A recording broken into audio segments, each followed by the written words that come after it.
Hi, I'm Natalie, owner of the Sewing Studio, and I'm so excited to share this year's 2023 Ugly Duckling Challenge with you all. We had over 100 eggs picked up and about 70 projects brought back and on display here in our classroom. And I cannot wait for you to see all the amazing creations and all the inspiration that everyone brought to their projects. We are so excited. They are just amazing, and you really need to come and see them in person.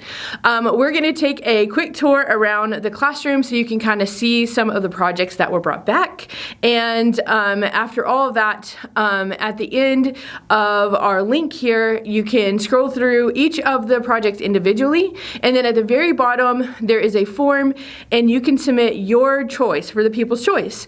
Remember that everyone that brought an egg back and completed their project gets entered into our drawing for the Baby Lock Jubilant, which is so exciting, and that will take place on Saturday, April 16th. And then also we have our People's Choice, and so that's where you come in. And so by filling out that form, we'll take all those votes and compile them, and we'll have, this year we're going to have 2 different People's Choice Awards because Kimberbell helped sponsor those baskets. So I'm really excited about that too. So make sure that you look through all the projects and see which one that you like the most and vote for those. So here we go with our tour, and thank you so much for joining us this year.